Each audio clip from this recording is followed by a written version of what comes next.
I'm not only going to talk about Freddie Kist, it's all going to come back to why everybody's here today, and why, well, this ain't the list, but let's just say why everybody's on this list.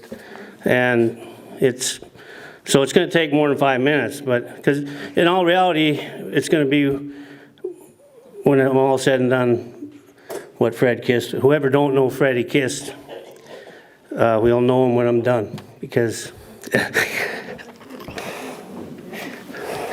Go ahead, start. I know, but wait, it's emotional.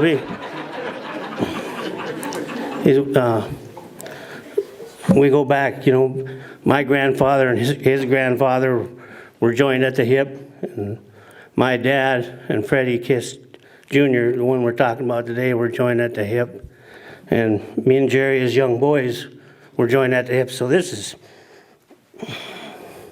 emotional for me, because Freddie was born on August 25th, 1939, and I didn't have to ask anybody that, because I know that's when he was born, because that's what he meant to me. He's you know, he started out as a young boy. His dad run a sale barn starting in the 40s in downtown Manning, and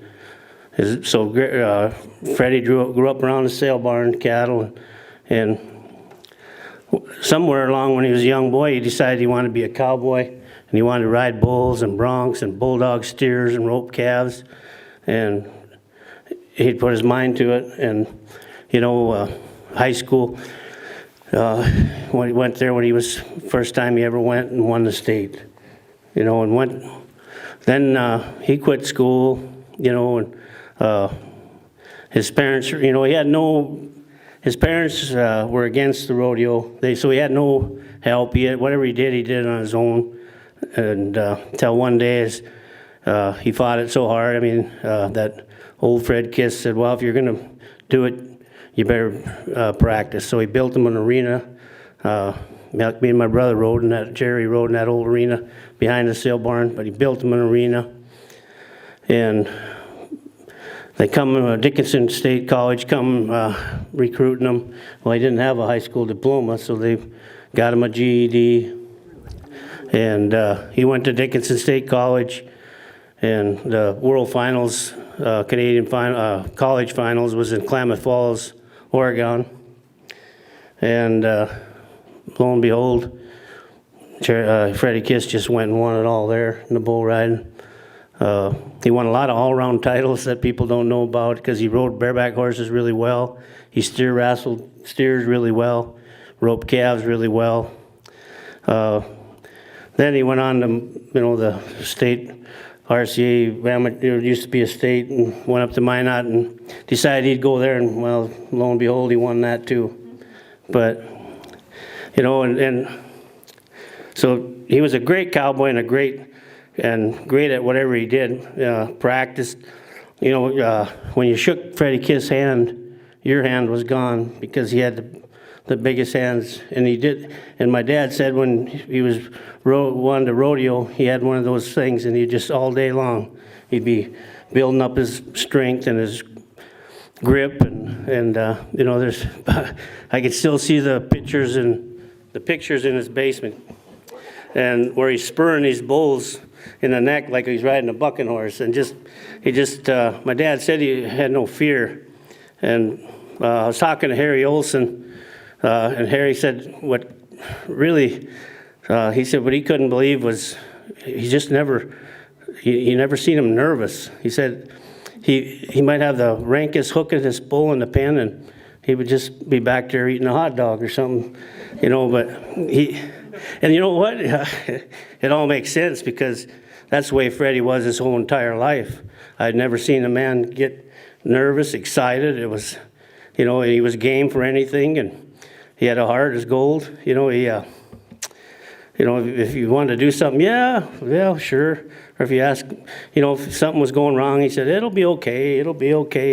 That's just the way he was his whole entire life. And, you know, talking to people at the sale barn, he would, consigners, they'd try and pin him down. What are my calves worth? What are they going to bring? Well, what are they going to bring? Freddie said, well, you know, you got them good cattle, whatever the market, whatever the top of the market is, you know yours are going to be right there. He'd never had, I mean, he was just the most coolest guy I ever met, you know.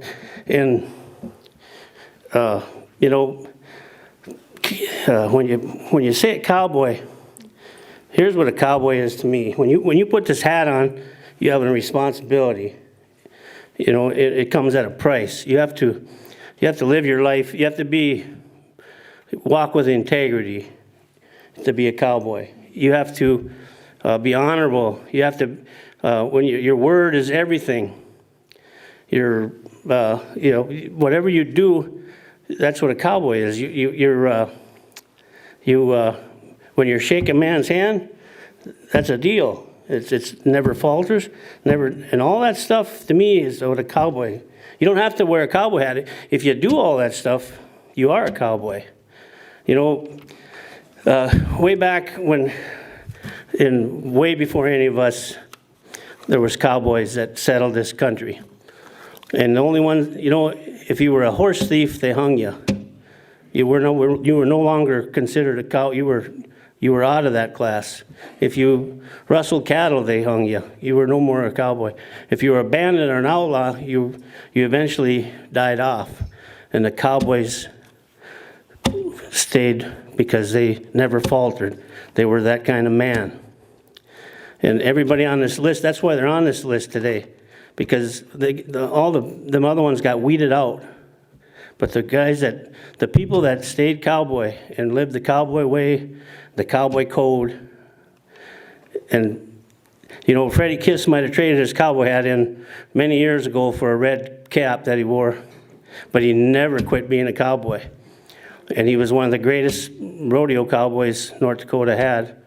And like he said, it ain't what you did in the arena, it's what you did after. And Freddie Kist helped so many people get a start, people that were in a bind. And I wouldn't know how much he was owed when he passed away, but Freddie Kist never faltered. He took care of his friends and family. That's what took him out of rodeo early, was he took care of his family. And so when I think of a cowboy, I think of Freddie Kist. And now you all know who Freddie Kist is. He's one of the greatest guys I ever met in my life. And I'm so honored to speak for him. Thank you.